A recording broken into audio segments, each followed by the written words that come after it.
કોંગ્રેસના આક્ષેપો પર રાજ્ય સરકારે જવાબ આપ્યો। કોંગ્રેસ મનગઢંત આક્ષેપ કરતી હોવાનું ઋષિકેશ પટેલે નિવેદન આપ્યું। તેમણે કહ્યું છે કે કોંગ્રેસ વિકાસની રાહમાં રોડા નાખવાનું કામ કરી રહી છે।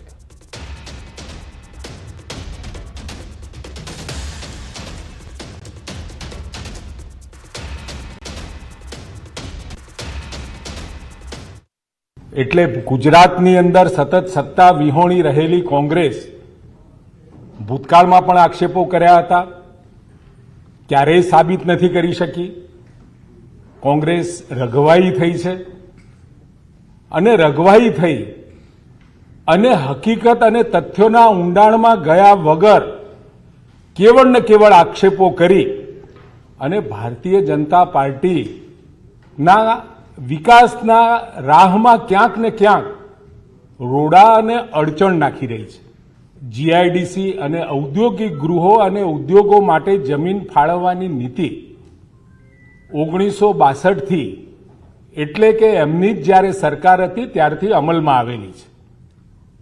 1962 થી જે નીતિ એમને મૂકી હતી ઔદ્યોગિક ગૃહોને જમીન માટે જીઆઈડીસી આપવા માટે, એ વખતે ક્યારે પણ ભૂતકાળ તમે જોઈ લેજો, ક્યારે પણ એમને જમીનની હરાજી અથવા તો હરાજીથી પ્લોટો આપ્યા નથી। ગઈકાલે શક્તિસિંહે મૂકેલા આક્ષેપોનો આજે રાજ્ય સરકારે જવાબ આપ્યો। તો બપોર બાદ શક્તિસિંહ ફરી મીડિયા સામે આવ્યા અને કહ્યું કે મારા એક પણ પ્રશ્નનો સાચો ઉત્તર નથી આપ્યો। મારા એક પણ પ્રશ્નનો એક પણ સાચો ઉત્તર એમણે નથી આપ્યો। ગઈકાલે આપને યાદ હશે મેં કહ્યું હતું કે ઇલેક્શન ડિક્લેર થઈ ગયું છે એટલે સોંપણીનો જે ધંધો છે એમાં કેટલીક જગ્યાએ નથી થયું। આપ ધ્યાનથી પ્રેસ કોન્ફરન્સ જોજો। મંત્રી વારંવાર કહે છે સાયખામાં આપ્યો નથી પ્લોટ, સાયખામાં આપ્યો નથી, પછી ધીમે રહીને બોલે છે કે દહેજમાં થોડા આપ્યા છે। પાવાગઢમાં ખંડિત મૂર્તિઓ મુદ્દે હર્ષ સંઘવીનું નિવેદન। મૂર્તિઓ ફરી સ્થાપિત કરવા સરકારની સૂચના। સંઘવીએ કહ્યું છે કે કોઈ પણ ટ્રસ્ટને મૂર્તિ તોડવાની પરવાનગી ન હોય। રાજ્ય સરકારે આ ઘટનાને ગંભીરતાથી લીધી છે। તીર્થંકરોની આ પ્રતિમા કોઈ બી ટ્રસ્ટને ડિમોલિશન કે તોડવાની પરવાનગી ના જ હોઈ શકે। ટ્રસ્ટ દ્વારા કે જે કોઈ દ્વારા આ પ્રતિમાઓ તોડવામાં આવી છે એની અરજીઓ લેવામાં આવી છે અને આજે મુખ્યમંત્રી શ્રી જોડે ચર્ચા કર્યા બાદ સરકાર દ્વારા કલેક્ટરશ્રીને સૂચના આપવામાં આવી છે કે નિયમ પ્રમાણે જે મૂર્તિઓ વર્ષો વર્ષથી ત્યાં સ્થાપિત હતી તેને હટાવવાની કોઈ પરવાનગી હોઈ જ ના શકે। એ મૂર્તિઓ જ્યાં હતી, જે દાદરો પાસે હતી, તે જ જગ્યાઓ પર ફરીથી એને સ્થાપિત કરવામાં આવે। સમાજના હજારો લોકોની ક્યાંક ને ક્યાંક આસ્થાને ઠેસ પહોંચી છે। એને તાત્કાલિક કલેક્ટરશ્રી, એસપી, જૈન સમાજ અને બીજા ટ્રસ્ટોની હમણાં બેઠક પૂર્ણ કરીને તાત્કાલિક એ પ્રતિમાઓ સ્થાપિત કરવાની કામગીરી ચાલુ કરવાની સૂચના આપવામાં આવી છે।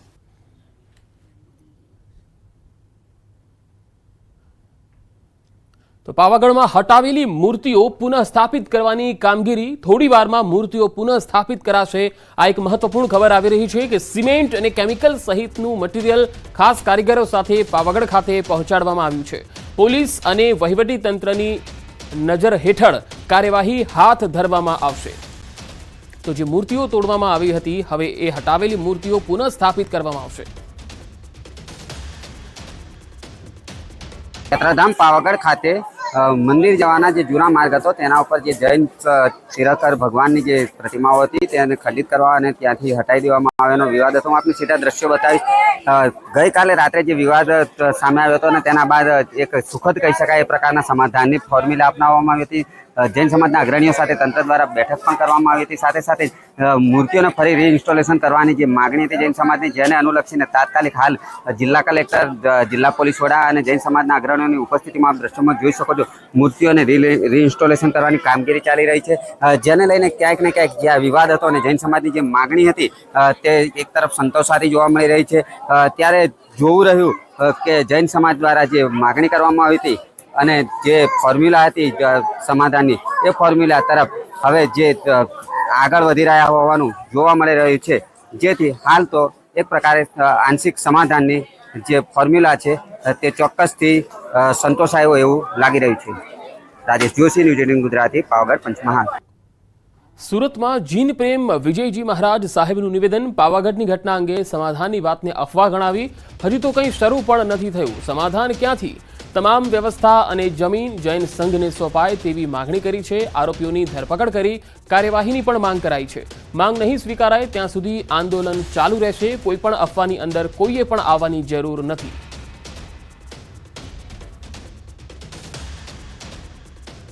છેલ્લા સમાચાર મુજબ એવા સમાચારો ઉર્ફે અફવા ફેલાવવાના પ્રયાસ થઈ રહ્યા છે કે બધું બરાબર પતી ગયું છે. હજી તો શરૂ પણ થયું નથી.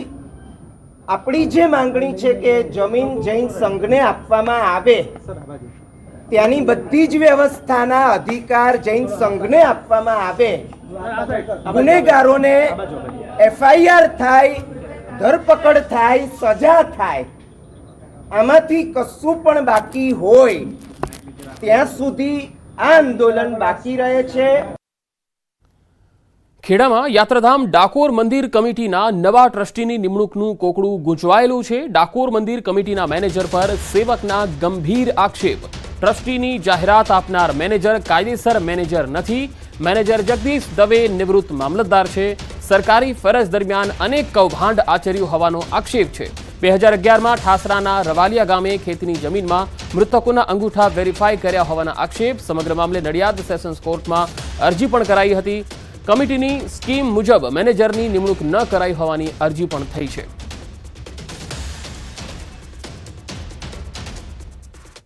મેનેજરનો ભૂતકાળ અગાઉનો ખરાબ છે, વર્તમાનમાં ખરાબ છે. મારી પાસે એના એવિડન્સ છે. મરી ગયેલા માણસોને જીવતા બદલાયેલા, કેટલાક નિર્દોષ ખેડૂતોને જેલમાં કરાવી દીધેલા, એ બધા મારી પાસે એવિડન્સ છે. મેં અરજી આપી છે અને ડિસ્ટ્રિક્ટ કોર્ટને મેં જાણ કરી છે કે આ મેનેજરને તાત્કાલિક છૂટા કરી દેવા. આગળ વધુ સમાચારો પર નજર કરીશું. હાલ રોકાઈશું એક બ્રેક માટે.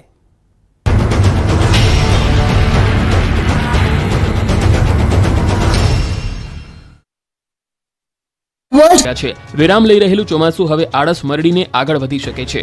હવામાન નિષ્ણાત અંબાલાલ પટેલે આગાહી કરી છે કે આગામી 24 કલાકમાં ચોમાસું આળસ ખંખેરી તોફાની બનશે. હવામાન નિષ્ણાત અંબાલાલ પટેલે ફરી એકવાર હચમચાવનારી આગાહી કરી.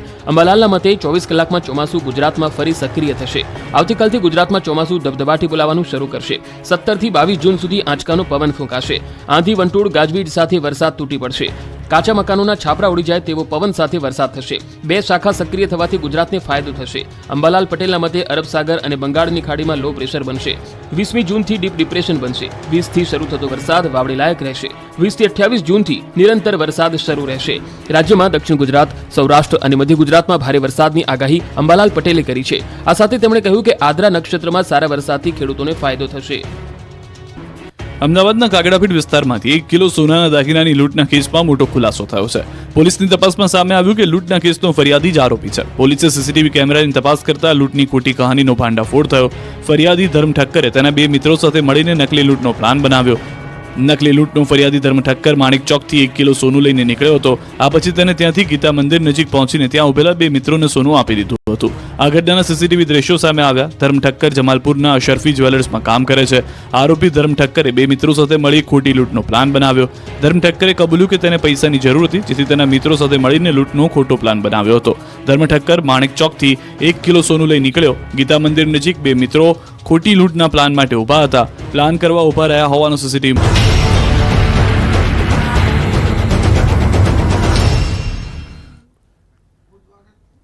બ્રેક બાદ એક મહત્વપૂર્ણ ખબર આવી રહી છે દ્વારકાથી. ન્યૂઝ 18 ગુજરાતીના અહેવાલની દ્વારકામાં અસર જોવા મળી. દ્વારકા દરિયા કિનારે પોલીસ બંદોબસ્ત ગોઠવવામાં આવ્યો હોવાના અહેવાલ આવી રહ્યા છે. લોકો જોખમી સ્નાન કરી રહ્યા હતા.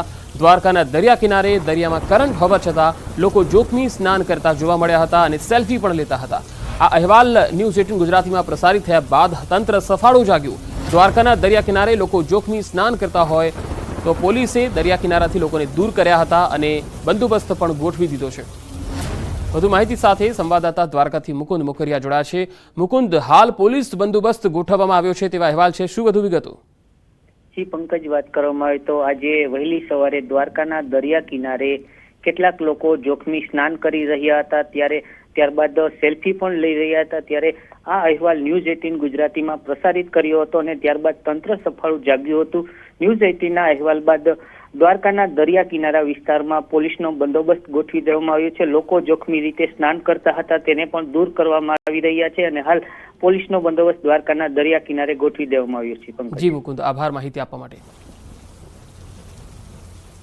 રાજકોટમાં 2 બાળકીઓના સ્વિમિંગ પુલમાં ડૂબી જવાના મામલે વધુ એક ખુલાસો થયો છે. બાળકીઓ રાત્રે 9:30 વાગ્યા પછી ડૂબી ગઈ હોવાનું સામે આવ્યું. રાત્રે શિલ્પન એનોક્સમાં મૂવીનો શો હોવાથી ઘટના સ્થળે વધારે લોકો ન હોવાથી બાળકીઓ રમતમાં સ્વિમિંગ પુલમાં ડૂબી જવાની ઘટના બની હોવાનું સામે આવ્યું. ગઈકાલે નેપાળી પરિવારની 2 દીકરીઓ પ્રકૃતિ ગોકુલચંદ અને મેનુકા પ્રકાશસિંહ નામની આ બંને બાળકીઓના પુલમાં ડૂબી જવાથી મૃત્યુ થયા. થોડા મહિના અગાઉ પણ નેપાળી પરિવારના પુત્રનું સ્વિમિંગ પુલમાં ડૂબી જવાના કારણે મોત નીપજ્યું હતું. જ્યારે કદાચ અડધી પોણી કલાક આઈ ગેસ સમયની દ્રષ્ટિએ તો I can't testify anything, but what I estimate I do have કે અડધી પોણી કલાક પછી કદાચ એનું શરીર ફ્લોટ થઈને ઉપર આવ્યું, એટલે એક વ્યક્તિને દેખાણું કે કોઈ બાળક છે જે અહીંયા છે, એટલે એને અંદર કૂદી અને એ બાળકને બહાર કાઢ્યું અને તરત જ એને સારવાર માટે જે કંઈ પણ તજવીજો એ કરી 108ને બોલાવી અને વી ટ્રાઈડ કે એને મેક્સિમમ આપણે ફેસિલિટેશન કરીએ. અલબત્ત ત્યારે બી એવું લાગતું હતું કે કદાચ શ્વાસ ન ચાલતો હોય અને ત્યાં થોડી વારમાં બીજો આઈડિયા એવો કે કંઈ કપડા જેવું દેખાય છે, તો ત્યાં પછી ટોર્ચ લાઇટ કરી તો ખબર પડી કે okay share is another one અને હજી બીજી પણ છોકરી ડૂબેલી છે. એટલે થોડી વાર પછી પાછી એ છોકરીને પણ અંદરથી બહાર કાઢવામાં આવી. તો માતા પિતા માટે લાલબત્તી સમાન કિસ્સો છે તે રાજકોટ શહેરના યુનિવર્સિટી રોડ ઉપરથી સામે આવ્યો છે. સૌપ્રથમ આપને હું આ મારી પાછળના દ્રશ્યો બતાવવાનો પ્રયત્ન કરી રહ્યો છું. જોઈ શકાય છે કે આ એ જ સ્વિમિંગ પુલ છે કે જ્યાં ગઈકાલે રાત્રિના 10 વાગ્યાના આસપાસ નેપાળી પરિવારની જે 2 જેટલી પુત્રીઓ છે, આ બંને પુત્રીઓ આ સ્વિમિંગ પુલમાં ડૂબી જવાના કારણે છે તે તેમના મોત નીપજ્યા હોવાનું સામે આવ્યું છે.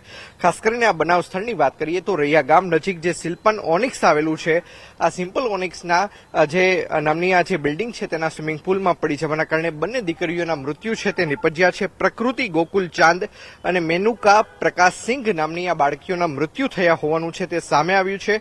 બંને બાળકીઓ છે તેલા 3 વર્ષની હોવાનું છે તે સામે આવ્યું છે. દ્રશ્યોમાં પણ જોઈ શકાય છે કે અહીંના રહેવાસીઓએ સ્વિમિંગ પુલની ફરતે એક આડશ પણ બનાવવાનો પ્રયત્ન છે તે કરવામાં આવ્યો છે. સ્વિમિંગ પુલનો દરવાજો છે તે પણ બંધ રાખવામાં આવ્યો છે. તેમ છતાં કહી શકાય કે આ પ્રકારનો બનાવ છે તે અહીં બનવા પામ્યો છે અને બંને જે દીકરીઓ છે તેમના પોસ્ટમોર્ટમની જે પ્રક્રિયા છે તે પૂર્ણ કરી લેવામાં આવી છે અને બંને દીકરીઓની જે ખાસ કરીને લાશ છે તે તેમના પરિવારજનોને પણ સોંપવામાં આવી છે. જી ચોક્કસ, સૌપ્રથમ તો હું કેમેરામેનને વિનંતી કરીશ કે તે આ જે બિલ્ડિંગ છે જોઈ શકાય છે કે અહીંયા 200 થી વધુ જે ફ્લેટ ધારકો છે તે રહેતા હોવાનું છે. રાજકોટમાં બકરી ઈદની રજાના દિવસે પણ ખાનગી શાળાઓ ચાલુ રાખતા વિરોધ જોવા મળ્યો. વિદ્યાર્થીઓ, એનએસયુઆઈના આગેવાનો તથા કોંગ્રેસના નેતાઓ ધોળકિયા સ્કૂલ બંધ કરાવવા જતા પોલીસે વિરોધ કરતા લોકોની અટકાયત કરી. અનેક ખાનગી સ્કૂલો જાહેર રજાના દિવસે ચાલુ રહેતા ડીઈઓ દ્વારા તપાસના આદેશ અપાયા. સાથે જે શાળાઓ ચાલુ છે તેને તાત્કાલિક બંધ કરાવવાની તજવીજ હાથ ધરી હતી.